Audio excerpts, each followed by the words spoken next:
Walk into any railroad roundhouse after midnight during the age of steam, and the first thing that hits you is not the silence. It is the heat. Rows of locomotives sit on their tracks, fires burning low behind closed dampers, boilers ticking and groaning as pressure holds steady through the dark hours. Every one of them is alive. You can hear them breathing. A low hiss of steam, the occasional clank of expanding metal, the soft roar of a fire that has not gone out in days. This was not carelessness. This was not waste. Keeping a steam locomotive's fire burning through the night was one of the most critical operating decisions any railroad could make. The reasons had everything to do with physics, money, and the ever-present threat of catastrophic failure. Get it wrong, and people died. Get it right, and nobody outside the roundhouse ever knew the difference. This is why steam locomotives were never turned off at night. A steam locomotive boiler is one of the most stressed pieces of machinery ever put into regular service. It is a long steel cylinder filled with water, laced with dozens or even hundreds of narrow tubes, and subjected to internal pressures that would rupture most containers. Operating pressure on a typical mainline locomotive could reach well over 100 pounds per square inch, and on some later designs, considerably more. This is not a tea kettle. This is a bomb held together by engineering. That pressure comes from heat. A coal fire in the firebox, often exceeding 1,000 degrees, heats the water surrounding it and the gases passing through the tubes. The entire structure, the firebox sheets, the tube sheets, the barrel, the stays, expands as it heats. Steel grows. Rivets stretch. Seams shift. Every component is engineered to tolerate this expansion, but only when it happens gradually and uniformly. Now imagine letting that entire structure cool to ambient temperature overnight, then reheating it the next morning. Every cooling cycle and every heating cycle puts stress on every joint, every rivet, every stay bolt. The metals do not all expand at the same rate. The firebox, often made of copper in older designs and steel in later ones, behaves differently from the boiler barrel. The tubes, dozens or hundreds of them rolled into the tube sheets at both ends, expand lengthwise and push against their seats. The crown braces and radial stays flex in ways their designers tolerated, but never welcomed. Do this once, and nothing happens. Do it every night for months, and you begin to crack stays, loosen tubes, and open seams. The boiler starts to weep, then it starts to leak, then it goes to the shop, and the railroad loses a locomotive for weeks while boilermakers repair the damage one rivet at a time. Keeping the fire banked overnight was not about convenience, it was about keeping the boiler alive. Pause 1 second.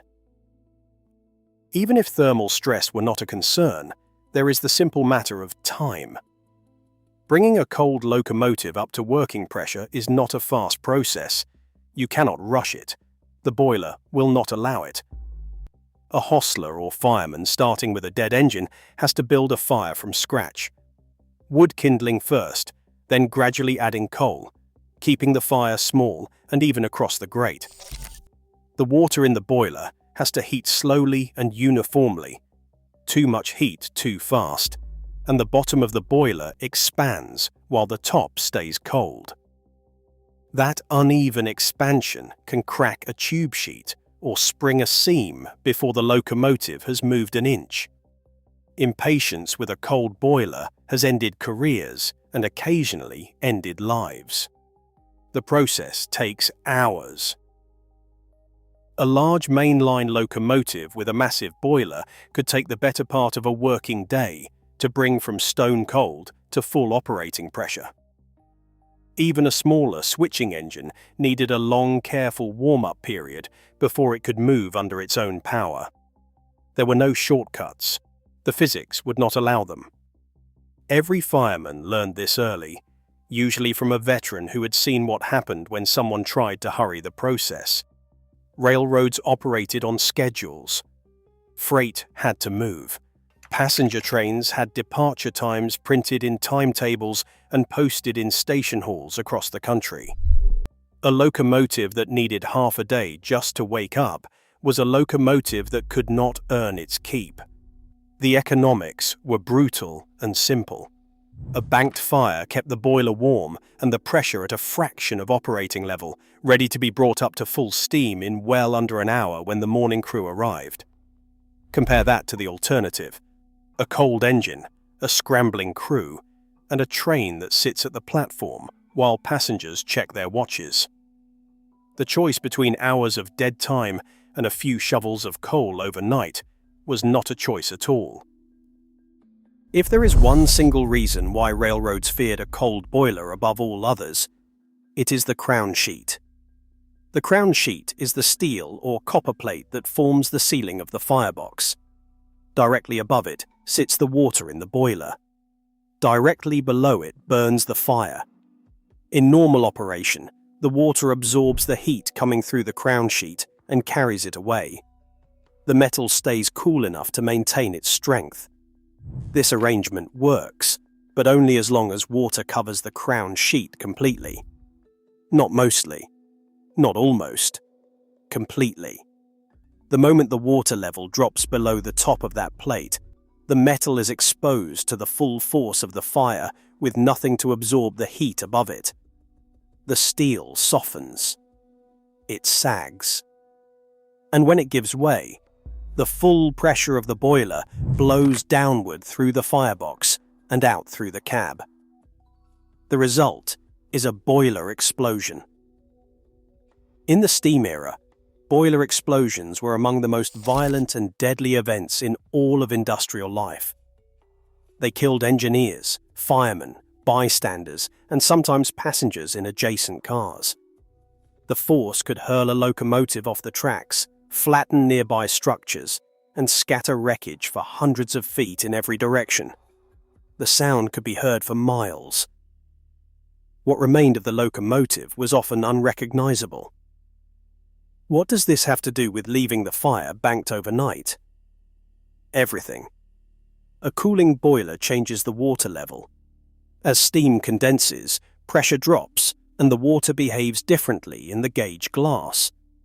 If no one is watching, if the water level drifts while the boiler sits unattended through the dark hours, the crown sheet can become uncovered without anyone knowing until it is too late. Restarting a fire under a boiler with a low water level is among the most dangerous things anyone can do with a locomotive. Many of the worst boiler failures in railroad history happened not during a hard run on the main line, but during careless restarts after periods of inattention. The solution was straightforward. Keep the fire going. Keep the pressure up. Keep someone watching. That way the water stays where it belongs, above the crown sheet, all night long. The crown sheet gets the attention because its failure is spectacular. But the quieter damage from thermal cycling happens everywhere in the boiler at once, slowly, invisibly, and expensively. A locomotive boiler contains fire tubes and flue tubes running from the firebox tube sheet at the back to the smokebox tube sheet at the front. These tubes carry hot combustion gases from the fire through the water, heating it along their entire length. Each tube is rolled into its seat at both ends, a tight friction fit that seals against the pressure inside the boiler. When the boiler heats, the tubes expand lengthwise. When it cools, they contract. Each cycle works. The tube ends in their seats, loosening the fit a little more. A loose tube leaks. A leaking tube means lost pressure and wasted water, and enough leaking tubes will leave a locomotive unable to maintain steam on the road. The crew has to nurse it to the nearest terminal, running slower and stopping more often, holding up every train behind it. Stay bolts. Present a similar problem. These are short threaded rods that hold the inner and outer walls of the firebox together against the boiler pressure constantly trying to push them apart. A typical firebox has hundreds of them, each one doing its small share of the work. Each one is under constant tension, and each one is subjected to the same expansion and contraction cycle as the rest of the structure. Broken stays are not immediately visible from outside, but they weaken the firebox walls. Enough broken stays and the firebox can deform or collapse inward under pressure.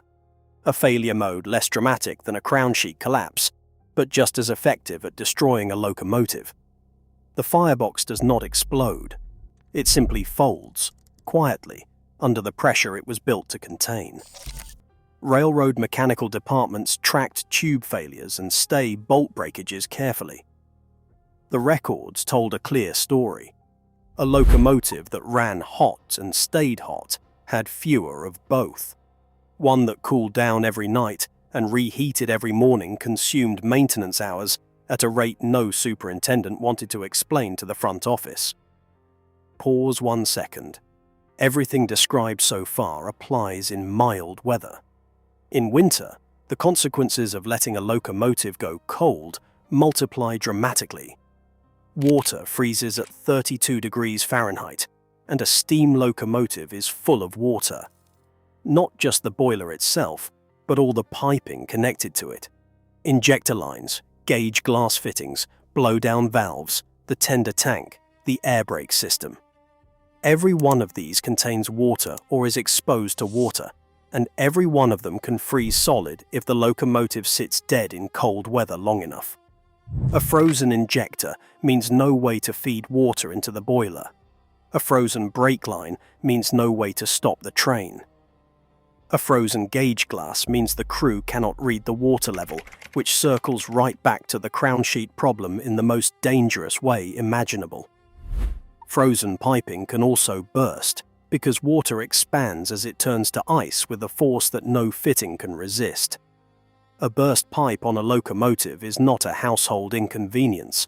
It is a major repair that takes the engine out of service and sends it to the shop. Northern railroads in the United States and Canada operated through winters where temperatures dropped well below zero for weeks at a stretch. Roundhouses were heated, but not always adequately, and locomotives that sat on outdoor tracks or in unheated engine houses had no protection at all beyond whatever heat their own fireballs could produce. The fire in the firebox was the locomotive's own central heating system. As long as it burned, even banked low, the heat it produced radiated through the boiler, kept the water liquid, kept the piping above freezing, and prevented the kind of freeze damage that could sideline an engine for days or longer. In the coldest stretches, railroads sometimes could not afford to let even stored locomotives go completely cold. The cost of repairing freeze damage simply exceeded the cost of coal. It was cheaper to burn fuel in a locomotive that was not earning a cent than to fix one that had been allowed to freeze. Behind all of this machinery and all of this risk was a person. The hostler. The hostler was the railroad worker responsible for locomotives when they were not out on the road. When a crew brought an engine into the terminal after a run, they climbed down and went home or to the bunkhouse. The hostler took over. His job was to move the locomotive to the roundhouse, position it on the turntable, spot it in its assigned stall, and tend to it through the night until the next crew needed it. This was not glamorous work, and nobody wrote songs about it. The hostler checked the water level in the gauge glass, adjusted the dampers to control airflow through the firebox, added coal when the fire burned too low, and cleared accumulating clinker from the grate with a long iron bar. He monitored the steam pressure gauge, keeping it high enough to prevent the boiler from cooling too far, but low enough to conserve fuel and avoid blowing the safety valves. He walked the roundhouse through the night, moving from engine to engine, each one demanding attention on its own schedule. A good hostler knew his locomotives the way a stable hand knew his horses. Each machine had its quirks. One might have a leaky injector that required extra water checks every hour. Another might burn its fire unevenly and need more frequent attention to keep the grate clear. A third might have a reputation for popping its safety valves if the pressure crept even slightly too high, wasting steam and coal and producing a shriek that could wake the entire yard. The hostler also prepared locomotives for the morning cruise. Hours before the first scheduled departure, he would begin raising steam on the engines assigned to early trains. Open the dampers, build up the fire, bring the pressure up gradually, check the running gear for anything loose or broken. Have the locomotive hot, tight, and ready to couple onto its train when the engineer arrived, coffee in hand, expecting to roll on time. This was skilled work that demanded experience, patience, and a willingness to spend the night in a hot, noisy, coal dust-covered roundhouse, breathing smoke and steam. And it was entirely invisible to the traveling public. Passengers boarding a morning express never gave a thought to the man who had been nursing their locomotive since midnight to make sure it could pull their train on time. The technique itself was simple in concept and demanding in execution. Banking a fire means reducing it to the lowest sustainable level that will keep the boiler warm and maintain a minimum of pressure. The fireman or hostler spreads the remaining coal evenly across the grate, closes the dampers to cut off most of the air supply, and shuts the firebox door. With limited oxygen, the fire burns slowly, producing just enough heat to keep the water warm and hold a modest head of steam in the boiler. The glow through the clinker grate is dull red, not the roaring white heat of a locomotive under load. But it is there. It is always there. The skill is in the balance. Too much air, and the fire burns hot, wasting coal and building unnecessary pressure that will blow off through the safety valves. Too little air, and the fire smothers and dies, which means a cold start in the morning and all the problems that go with it. The coal bed has to be thick enough to last through the night, but not so thick that it fuses into heavy clinker, the rock-hard fused mass that bonds to the grate bars and has to be broken apart with a clinker hook before fresh coal can be added. Different coals behave differently. Some banked well and held a steady low fire for hours without attention. Others burned too fast, or produced excessive clinker, or gave off corrosive gases that attacked the boiler internals over time. Railroad purchasing departments selected their coal supply partly on the basis of how well it banked, because the overnight fire was just as important to operations as the full fire during a daytime run. A properly banked locomotive could sit through the night with its pressure at a fraction of operating level, its water warm, its pipes safe from freezing, and its boiler under minimal thermal stress. Come morning, opening the dampers and adding fresh coal could bring it to full working pressure in less than an hour. That was the entire point. Railroads were not sentimental institutions. Every decision came down to numbers. And on this question, the numbers were not close. The cost of coal to keep a fire banked overnight was modest. A locomotive sitting in the roundhouse with its dampers closed burned a small fraction of what it consumed under load on the main line. The coal cost was real and recurring, but it was predictable and manageable, a known line item in the operating budget that could be planned for and absorbed without difficulty. The cost of a cold start was something else entirely. Hours of labor to raise steam from scratch. Hours of lost revenue while the locomotive sat dead and useless on the service track. Accelerated wear on the boiler from the thermal cycling that every cold start imposed. The risk, always present, of something going wrong during the process itself. A cracked tube sheet, a leaking stay, a frozen fitting that snaps under pressure. Or worse, a crown sheet failure because someone was careless with the water level. A locomotive pulled from service for boiler repairs could be out of commission for days or weeks. During that time, the railroad had to find another engine to cover its assignments or cancel trains outright. In an era when every locomotive was needed, and few railroads had surplus motive power sitting idle in reserve, Losing one engine to preventable damage sent costs rippling through the entire operation. Trains ran late. Connections were missed. Freight sat in yards earning nothing. The arithmetic was plain. Spend a little coal tonight, or spend a lot of time and money tomorrow.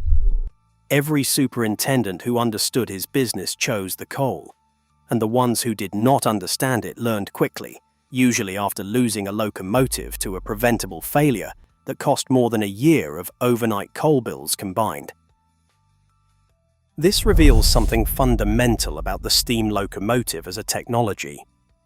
It was never just a machine the way a diesel or an electric motor is a machine. It was closer to a living system, one that demanded constant human attention, constant feeding, constant vigilance. It could not be parked and forgotten. It could not be idled with the turn of a key. It consumed resources even while standing still, and it punished neglect with mechanical failure, or, in the worst cases, lethal violence. The steam locomotive shaped the labor structure of every railroad that operated one.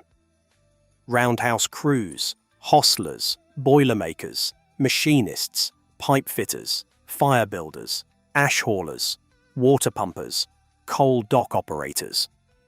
All of these trades existed because the steam locomotive could not take care of itself. The decision to keep the fire burning through the night was not really a decision at all. It was a condition imposed by the technology itself. The machine demanded it, and the railroad had no choice but to comply, every night, at every terminal, across the entire network, from the largest classification yards on the eastern trunk lines to the smallest division points on the western plains. The roundhouse was not a garage. It was an intensive care ward, and the hostler was the night nurse.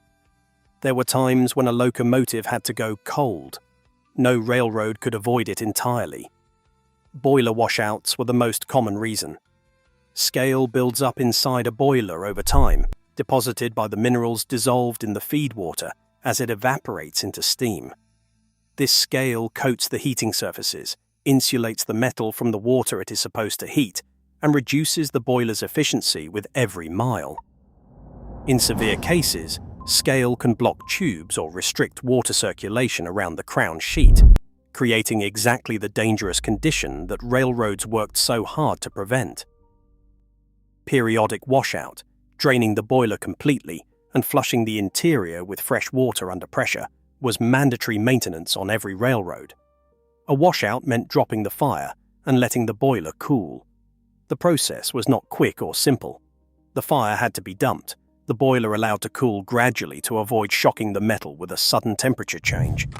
The water drained through the washout plugs in the firebox, the interior inspected and cleaned, the plugs reinstalled and sealed, and then the long process of refilling and raising steam all over again from scratch. A routine washout could take a locomotive out of service for the better part of 2 days. Seasonal storage also required cold shutdowns. Railroads that experienced heavy traffic in summer and light traffic in winter, or the reverse, would store surplus locomotives during the slow months. These engines were carefully drained, their moving parts greased against rust, their openings sealed against moisture, and then parked on storage tracks to wait. Bringing them back to life months later required a thorough inspection of every fitting before anyone dared light a fire. And then there was retirement. When a locomotive reached the end of its useful life, its fire was dropped for the last time.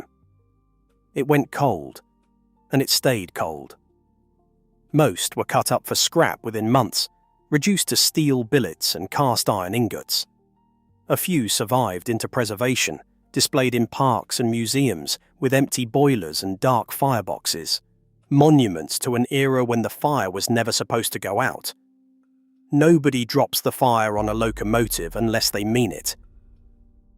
When diesel locomotives began replacing steam in earnest after the Second World War, one of their most compelling advantages had nothing to do with speed or tractive effort or fuel economy. It was this: you could turn them off. A diesel locomotive sitting in a yard can be shut down completely. No fire to tend, no pressure to monitor, no water level to watch, no hostler walking the engine house at 3 in the morning checking dampers and gauge glasses in the dark. When the crew needs the locomotive, they press a starter button, the prime mover turns over, and within minutes the engine is ready to work. No warm-up, no gradual pressure build-up, no hours of nursing. This eliminated an entire layer of labour and infrastructure that steam had demanded for more than a century. Roundhouses, once the beating heart of every railroad terminal, became surplus property. The turntable, the smoke jacks, the coal docks, the ash pits, the cinder conveyors, the water columns, the sand towers, the hostler force that kept them all running through the night. None of it was needed anymore. Diesel servicing facilities were simpler, smaller, cheaper to build, and required far fewer workers to operate. Railroad executives understood these savings immediately. The diesel did not merely replace the steam locomotive on the rails. It replaced the entire ecosystem of human labor and physical infrastructure that the steam locomotive required simply to exist between runs. The ability to walk away from a locomotive at the end of a shift and come back to a cold, silent machine that would start on command was not a minor convenience. It was a revolution in how railroads operated, and it doomed steam more completely than any comparison of horsepower or fuel cost ever could. The steam locomotive had demanded a workforce that never slept, because the machine itself could never be allowed to sleep. The diesel freed the railroad from that obligation entirely, and once that freedom was tasted, there was no going back. The roundhouses are mostly gone now. A few survive as museums, their turntables restored, their stalls occupied by preserved locomotives that will never haul revenue freight again.